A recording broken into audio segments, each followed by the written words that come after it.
Present అయితే ఇప్పుడు మీ ఫైనల్గా మీ ఓటు మీరు ఎవరికి అనుకుంటున్నారు నేను రాబోయే ఎలక్షన్స్లో? నేను ఎలక్షన్ ఓట్ అని చెప్పాను, బట్ మేబీ ఇద్దరు టఫ్ ఫైట్ ఇస్తే పక్కా ఇస్తారు. అండ్ ఎవరు గెలిచినా obviously end of the day ప్రజల కోసం పనిచేయాలా. ఏ గవర్నమెంట్ ఉన్నా అని ఎండ్ ఆఫ్ ద డే ప్రజల కోసం పనిచేయాలా.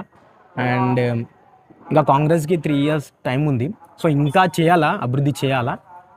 అండ్ హైదరాబాద్లో రేని తెలుసుగా మీకు, వాటర్ మామూలుగా డ్రైనేజ్ వ్యవస్థ దాన్ని కూడా కొంచెం చేయాలా. అండ్ చాలా ఇబ్బంది ఉన్న రోడ్లు కూడా కొంచెం ఆల్మోస్ట్, ఇంకా ట్రాఫిక్ కూడా హైదరాబాద్లో హైడ్రా గురించి తెలుసు. ఏమనుకుంటున్నారు?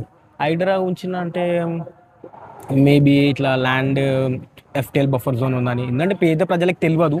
అంటే మనం ఏంటంటే తక్కువ ల్యాండ్ వస్తుంది కాబట్టి మనం ఎక్కడైనా అభ్యర్థి ఎవరైనా కానీ కొనుక్కుంటారు.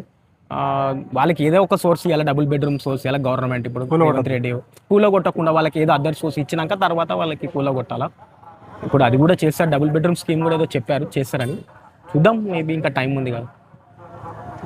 అయితే ఇప్పుడు ప్రజెంట్గా ఏ పార్టీ గెలిస్తే ఇక్కడ డెవలప్ అయితే మీరు అనుకుంటారు? ఫైనల్ చెప్పండి.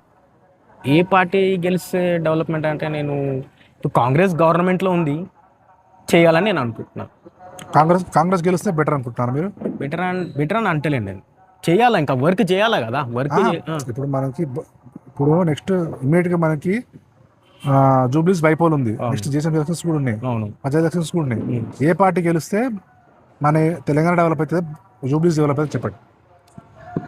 బీఆర్ఎస్ ఐ థింక్ సో అనుకుంటున్నాను. సో ఫైనల్గా మీ ఓటు బీఆర్ఎస్కి ఇస్తారు మీరు రాబోయే ఎలక్షన్స్లో? యా, అప్కమింగ్ చూసి చెప్తాను. Okay okay okay, thank you అండి కార్తిక్ గారు. Thank you.